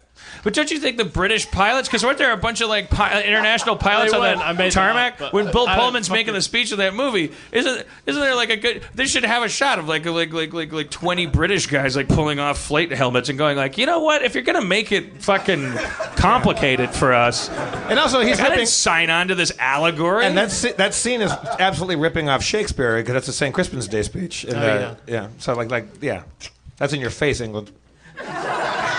Hey! No, I'm on your side. Like, I think that's us needlessly rubbing it in. Yeah. Did you know that Shakespeare invented the word eyeball? Oh, God, he's going to bring this up again. You guys are stepping on each other. Is that true? Yes. Is it true? Yes, eyeball. I mean, I'm only... Is that right? Didn't he make up the word bump? Bump? Yes, he made up bump. Amazement, compromise... uncomfortable, except comfortable already existed, so partial credit. We'll give it to him. This is a promotion for my new show, Great Minds, on the History Channel. Now, here's where here's my beef with Shakespeare because of iambic pentameter. Here we go. Because of iambic pentameter's strict rules. It has to be Romeo. Wherefore art the Romeo? It's Romeo, but you can't say Romeo because it fucks up the iambic pentameter. All right. No one wants to say Romeo. Yeah. They're from Italy. No one in Italy calls it. If they would have called it Romeo, it would have been famous. It would have been huge if they would have got that right. Now, Rob, back to your biscuits. Delicious. You say you put jam on them. I think they're fine just on their own. I don't think it needs any help. Yeah. They are quite good if you heat them up. How much? What do you set the oven to? Great Minds on History Channel. 425. It's a good show. Do we don't have it. Spencer's great. Let's roll the clip. Watch Great Minds on History. Yeah, let's roll the clip. Let's roll the clip. Roll the clip. Let's roll the clip. What are we watching? You want to set up the clip? Yeah, this is episode 6. We go into the center of the earth. Play the clip. Fade out, fade down, fade down the light. Well, this is a time machine situation mishap. Spencer, why are we at the center of the earth? Every time we go to this happens every time. Oh, look, out the window. There's a historical figure. Why is he down there? It looks like it's... He's bald. It's Billy Zane. Hi, I'm Bill. Someone called out it's Billy Zane, and I guess it's Billy Zane is out there. We can do this the easy way or the hard way. He's doing his line from Back to the Future 3. Hold on, William. You're gonna get a part. I've got to say, I've only seen 14 episodes of Harmontown. And the first 14. Oh, no, it's okay. You don't have to be a fan. This is going to be... No, but I don't know. You clearly set up a bit, and I don't know what the bit is. I'm sorry. And now I'm interrupting it. No, I'll catch it. I'll catch it out. All right. It's just bad improv. It's nothing more. We're going to give you a historical figure to play. Who, if you could play any character from history, anybody at all, who would it be? Margaret Thatcher. Okay. I fucking knew it. I knew it. The Iron Lady. Yes. Yeah. All right. Okay. All right. So just we'll cue you. You'll know when you're coming into the scene. Think of it like it's a radio play. Oh, this is a warm embrace. Thank you. All right. So we're in a drill. We're at the center of the earth. We just saw Billy Zane. Look what's right next to Billy Zane. Oh, Is that the Iron Lady? let's listen and see what she's saying. Hello. She's drowning. We should pick her up. Oh, thanks. Yeah, thank you. Get in here, Iron Lady. Oh, yeah. All right. Strap into the cargo bay and let's get you. I'm strapping the fuck in right now. Let's get you back up topside. I guess I don't need any help.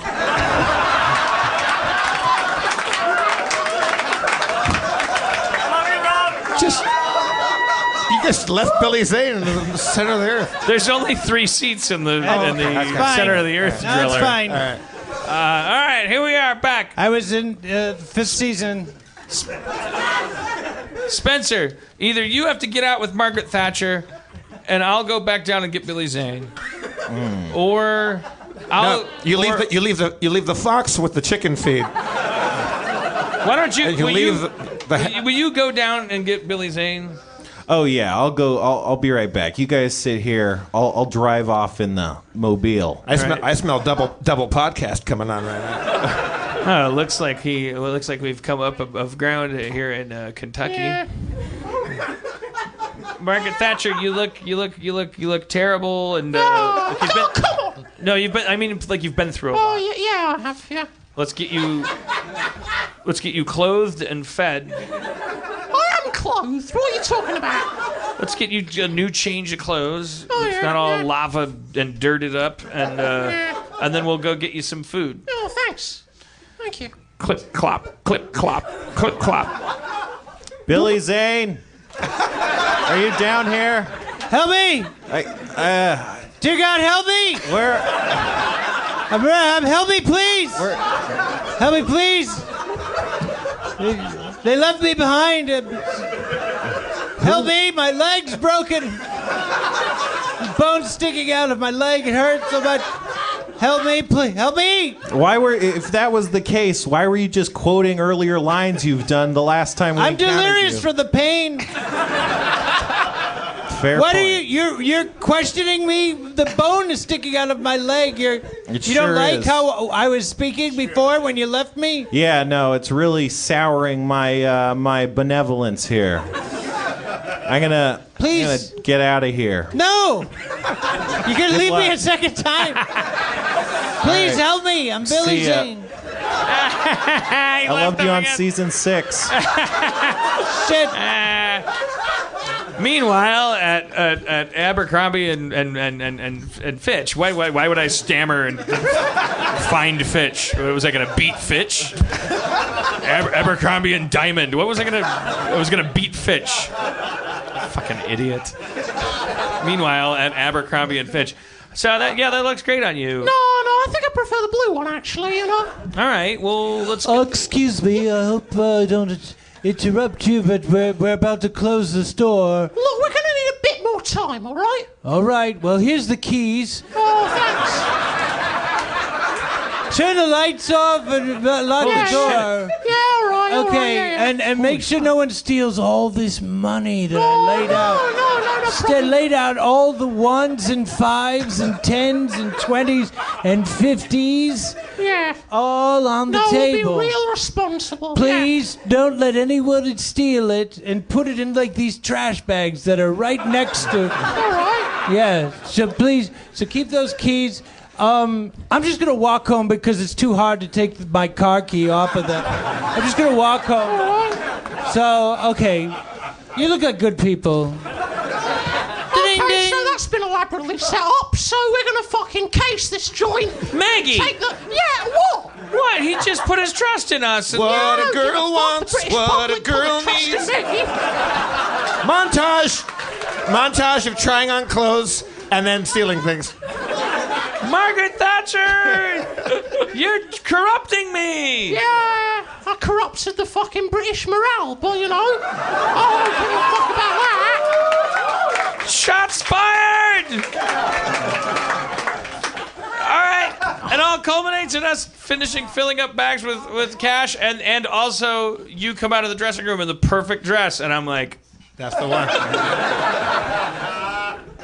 And then we run out to the parking lot I just forgot my lunchbox, but what the heck? You got I'm just me, I think All right, Danny, you're gonna have to fucking take this person out. No, Margaret! These are the trash bags that I left there, and what's inside all of the 50s and 10s? Waste this fool! Piano wire that I stole from the piano section of your store. Around your throat. Around your throat. My neck is over there. What? You're some kind of magician? Oh my gosh. Oh my gosh. Oh my gosh, what are you doing? Well, I'm choking you to death. Oh, I'm being choked. He's imagining you were in front of him right now. Okay, all right, okay. Why would you steal my money after that? Why are you killing me when I caught you? I trusted you. I trusted you. Yes, that's why you don't buy piano wires at Abercrombie and Fitch. You can't kill somebody with those. All right, Margaret Thatcher. Yeah. Go kneel behind him, and I'll push you over his back on the count of 3, and then we'll run because he'll have fallen down. Yeah. So, anyways, just out here stargazing, and oh shit! Billy Zane. Yes.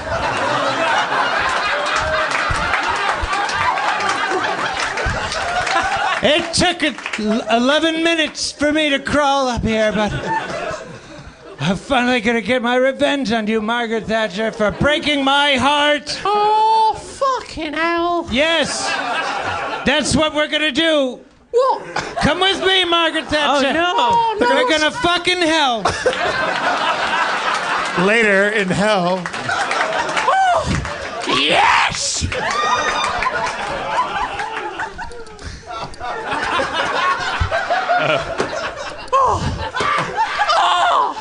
These are your legs. Oh, yes! Invade me like the Falkland Islands! Yes! Oh, yeah. And I'm the devil, and I'm whipping you both. And I'm like, yeah, keep fucking. And I'm kind of like getting suspicious. I'm like, wait a minute. Who's taking advantage of who here? Keep fucking Billy Zane, Margaret Thatcher. And then I walk back. I'm walking back to my devil office, and I'm like demoralized. I'm like, I don't even know. Hey, honey, why you look so blue? Stephanie, could you hold all my calls? Okay, but you have a full inbox of a lot of important devil things to do. Yeah, but could you come in my office and just hear me out? This isn't going to be one of your. No. I swear to God. Ever since that lawyer came, I don't. We had that whole HR seminar about No, this. I get it. It's an unfair power dynamic. That's the okay. whole point. I can't even go there. No matter how many signals you send me, it's unfair to you. It's not going to happen. I'm in love with Roderick. It's fine. That's fine. Please don't ever say that again, or I'll fire you. God. See, that's exactly why. I'm sorry. I pretend you didn't hear that. I'm coming into the office. I will never fire you. Yeah, I'm sitting over here. All right. Stephanie. Oh, I'm sorry. My high heel just popped off the heel of my. Let me pop that back on before it dangles there for a while. Oops, there she goes again. Pop it back up. Boop, pop. Dangle, dangle, dangle, dangle, dangle. What is it? What's on your mind? Dangle. Stephanie, Yes. I've got two things to say to you. What is it, devil? I think you lost your shoe, and you're fired. No, that didn't make me a hero. Okay. You know what, Stephanie? Don't. You're not fired. You brought me in the office, I'm assuming for a reason. I've got a lot of work to do. I don't feel like hell is working. You used to have an edge because you go out there, you're whipping people that enjoy it. Like now, I think a lot of people are having more fun in hell than in heaven, and I think maybe that you're not like a devil. Maybe you're secretly you're like a god. Well, doy. Don't diminish me. I was an angel that loved God too much. I got fired from heaven, and now I'm in hell, and I'm like fucking like. It's guess what? It's gotten big. It's running without me, and it's a bummer. I just got done whipping politicians. Oh, someone's at the door. Oh, okay. Should I get that? You said hold your calls. Yeah, open it. Okay, hello. Hey, it's me, Pinhead. I hate to be a dick, but the copying machine just still does not have enough toner in it, and I'm sorry, mean, come Stephanie. I know. I promised Pinhead a long time ago that all his IT problems the buck would stop with me. It's just ink toner. Boss, devil, it's just ink toner. You need to learn to relegate like things, like to delegate or delegate and relegate. I don't care if you relegate or delegate. Get some shit ink Pinhead. in Pinhead. the copy machine. Pinhead, we talked about your attitude. So I can copy my shit. Pinhead. So I can copy my shit. Fuck this job. Pinhead. Great. Now he's dissolved through a portal. I ain't fucking dealing with this shit no more. We can only hear him in the walls. Shane opens the door. Later at a bar, oh, Pinhead, you seem more confident than normal. Yeah, well, I told my boss to go fuck himself. What are we drinking? You want the usual? You want the... Give me two of the usual. All right. Make that one on me. Oh, shit. Nicole Kidman.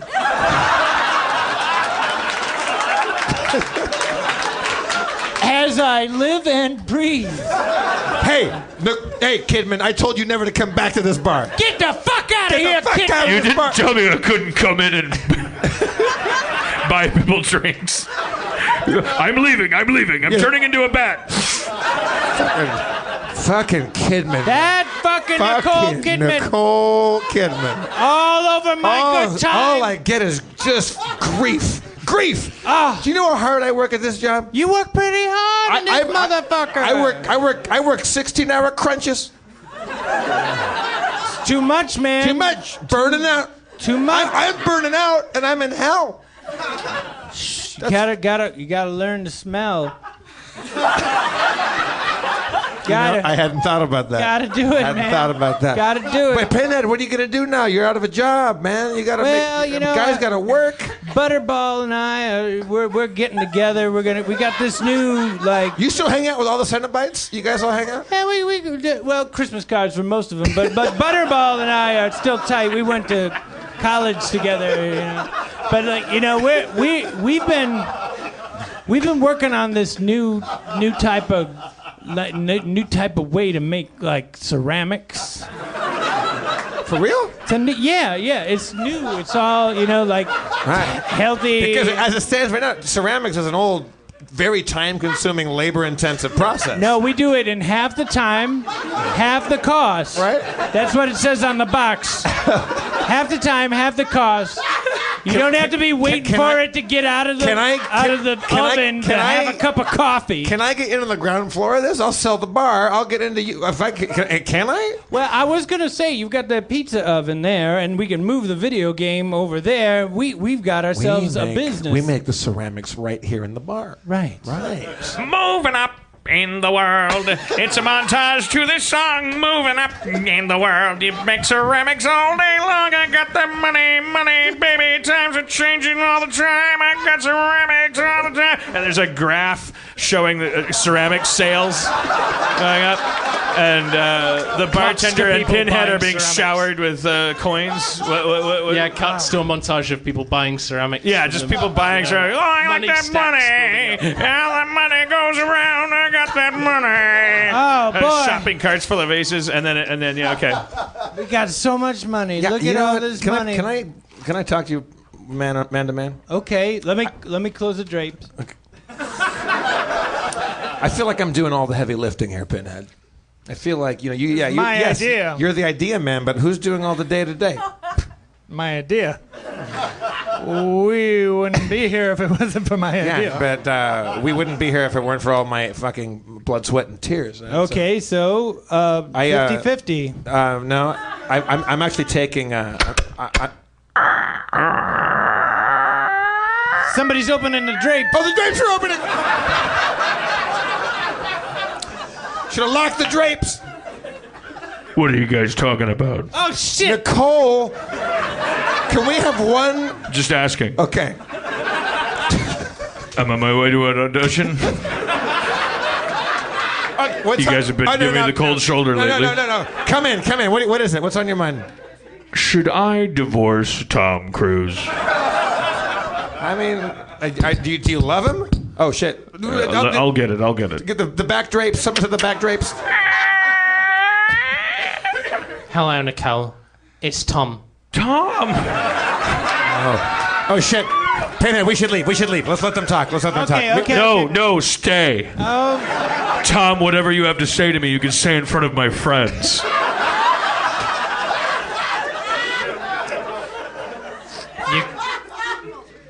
You hurt me well enough in front of everyone. God, this is so You can't leave me, Nicole. No, that's the problem, Tom. The problem for you. It's that I can. I'll clean it up and tighten it later. Didn't they get divorced like 20 years ago? Time in this is set, the this is set, overworld this moves. is set in the 80s. This is the whole... All right. In 90s? All right. Listen, I love you, Nicole. Well, Based for all intents and purposes, I love you. That's what I'm afraid of. Don't be afraid, Nicole. But what? But what? But what? What?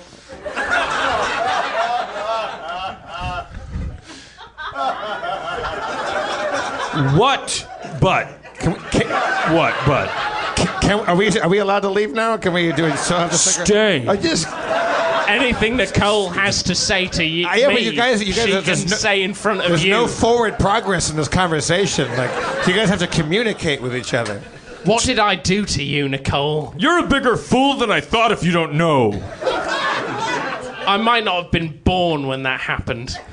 And I wasn't born yesterday.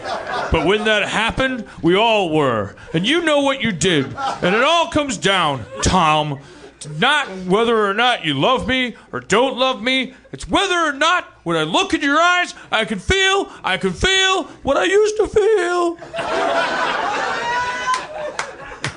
I walk and I put my hand on a pane of glass, and there's raindrops on the other side. And on the other side of that window pane, you can still see Billy Zane and Margaret Thatcher fucking. That's a hellscape out there. Yes! It's a fiery hellscape. But and then pull my hair. And they thump the wall, and a record needle goes down. And what would you think I would do in this moment? With tears in your eyes. Well, Nicole, I'm gonna have to get my lawyer involved. Tom, no. Oh, yes, Nicole. Yes, it's past the point now. I've introduced the character, Nicole, my lawyer. Oh.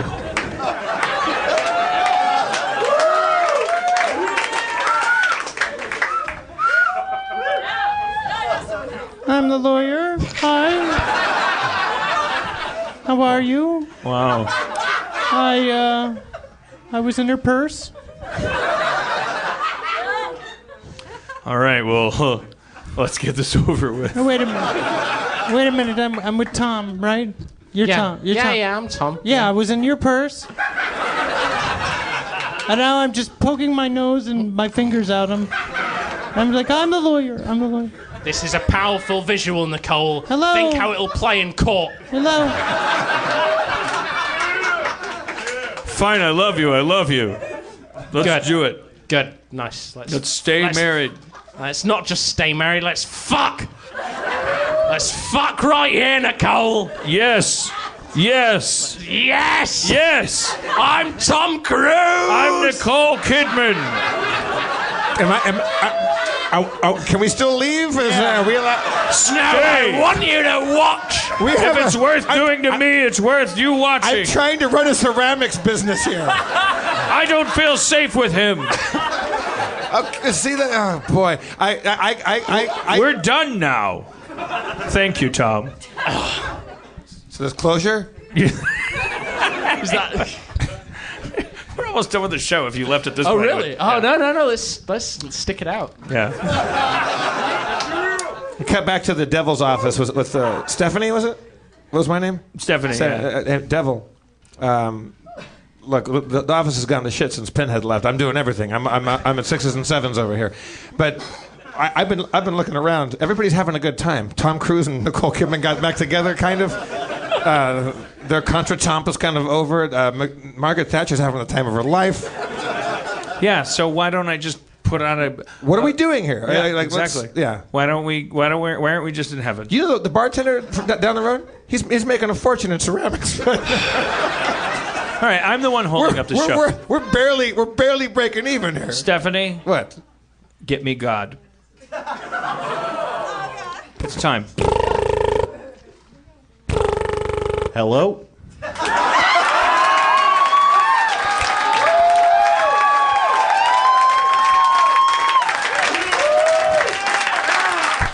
Hiya.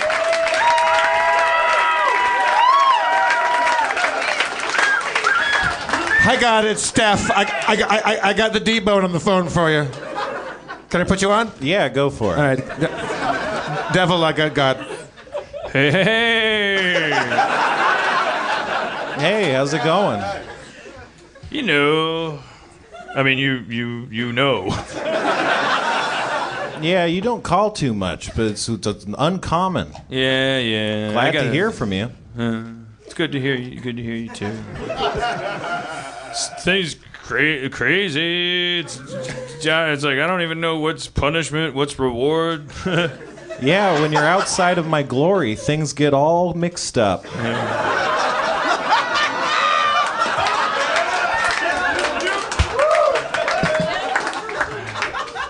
But you know all about that. But it's gotta be crazy up there too, man. No, I mean it's heaven. Paradise, my friend. So, yeah, just, I miss you! Yeah. No, I know. All right, well, we should get together sometime. Yeah, no, I'm planning on that. A couple thousand years. Yeah, well, don't flatter yourself, you fucking faggot! Oh, no, devil. Call him back. No! I'm calling him back for you. No, I will turn you into a fucking mouse! Our lawyers agree that you're not allowed to do You're that. a mouse! Squeak. Everyone that defies me is a fucking mouse! I don't know why does he do that? It's so fucked up to say to somebody! Oh my God, it's so fucked up! Jumping out the devil window! Vanilla Sky!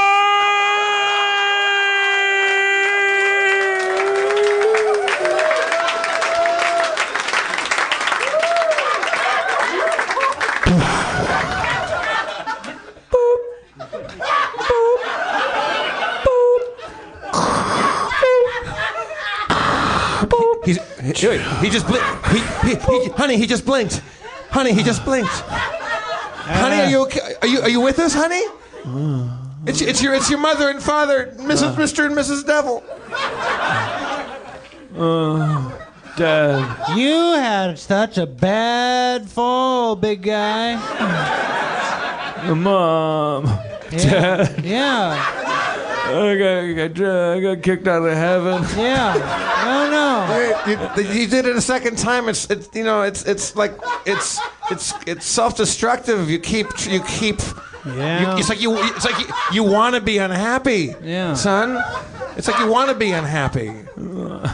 I don't. That doesn't help. Look, I'm just saying, like, you keep getting fired from your own jobs.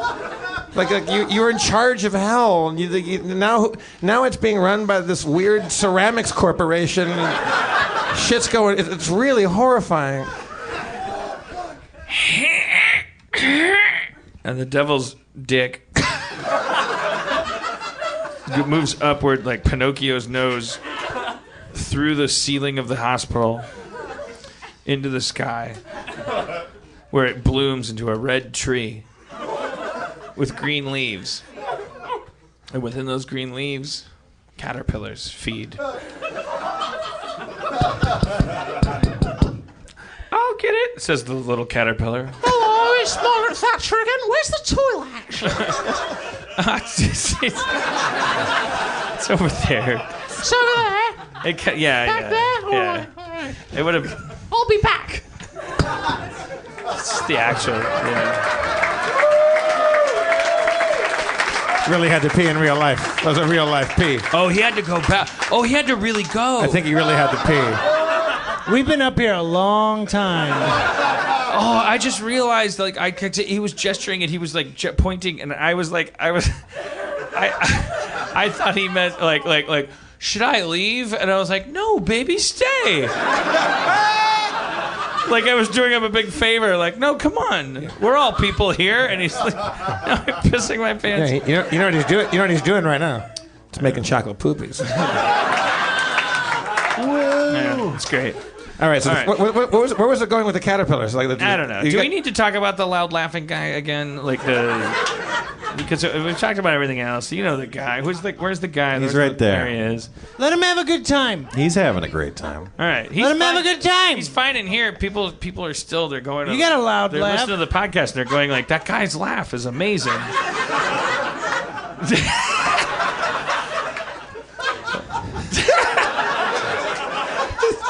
I don't know what to do. I want to have a button you just push where that happens at all times.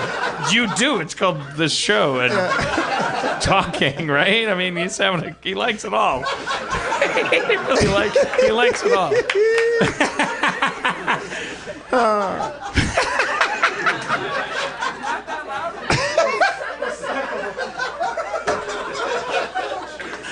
I don't know what to do. So good.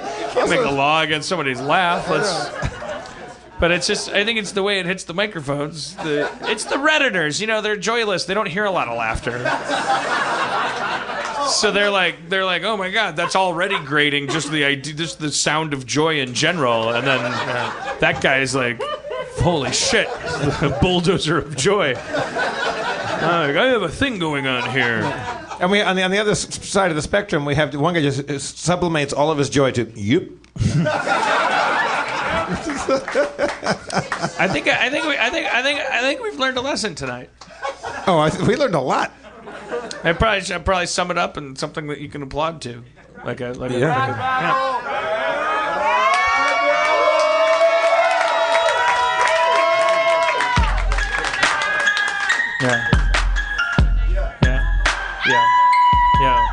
yeah. Yeah. Just let me feel. Yeah. Wait, Dan? Yeah. Can I change my mind on that selection? Yeah. Sure. Okay. Oh shit! Margaret Thatcher's back. Oh yeah. Okay. Oh yeah. Margaret Thatcher, can you hype man for him like Flavor Flav style? I like the other one though. This one's intimidating. It reminds me of the movie and then. Yeah.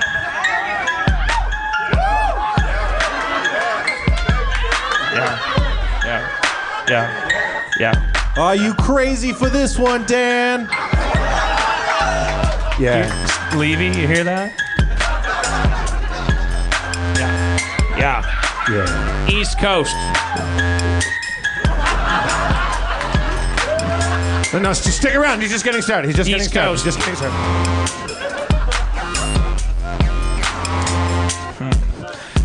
East Coast is the only coast. It's an unpopular opinion, but only on the West Coast. The West Coast doesn't exist. It's an artificial construct written by a list of people. Call them Jews. I'm an East Coast anti-Semitic rapper. East Coast anti-Semitic rapper. I believe the West Coast is a figment created by the Zionists. An extreme East Coast anti-Semitic rapper. Don't get any more East Coast than this. It's just a concept I'm workshopping. I can't even hear what's the beat? It just sounds like yo. You pick this one. Yo. Spaghetti, linguine, pasta sauce. I fucked your mama. Who's the boss? Just give me a second. Don't help. I mean, that's extreme, right? It's extreme. That's fine. That's fine. Don't feel shame. But feel a little. Say 10% shame. Just feel 10% shame. I think then everyone will. All right. We'll stop losing subscribers. All right. Yeah. Top down, bottom up. Fucked your mama so hard she looked like a cup. The diameter of her vagina was as big as North Carolina. Put my dick in it so hard, I fucked your mama into the front and backyard. But that song was over. Okay. Do you want it again? No, we're doing this. So close to an We're ending with this. All right. Yeah, we're gonna end at any moment. Any moment, this is over.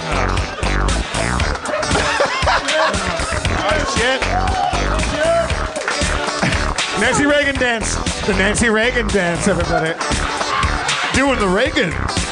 He's doing a Nancy. Oh yeah, say no. Yo. Everybody do the Nancy. Mustard, salt, ketchup, lettuce. I fucked your mama. She let us do it. That's called consent. Hook to it. Thank you for coming to Harmontown, everybody. That's been our show. Let's hear it for William Pugh. Uptown, downtown, fucked your mama. Rob Schraub. Spencer Crittenden. Side to side. The Solid Gold Dancers. So hard, she didn't have a ball. I'm Jeff Davis. East Coast, West Coast. Thank you, Zach, Chris, Dustin, everybody back there doing the thing. Drive fast and take chances. You're allowed to leave whenever you want. Got the fork and the knife. Fucked your mama for all her life. Got the vegetables, cereals, grains. The whole food pyramid reigns supreme over your nutrition. Fucked your mama so she could get tuition. That was badass. He even said that was good. I fucked your mama for tuition. Okay, all right. Watch Great Minds on History and we'll see you at South by Southwest. But there's still going to be a show here next week.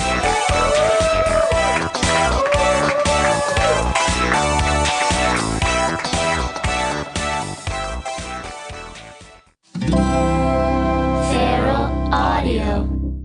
Hi, it's Dan Harmon. If you're like me, you're a big fan of Harmontown, the podcast, and you wish that you didn't have to wait so long for it to drop after we record it. But here's the thing. Jeff Spencer, take it. You do not have to wait. You can not only hear it right after it happens, you can watch it too in delicious, deluxe, high-definition multicam on your browser or your mobile phone. We do edit some stuff out sometimes. Like, I'll say something so incredibly racist that we will catch it right before it drops as a podcast.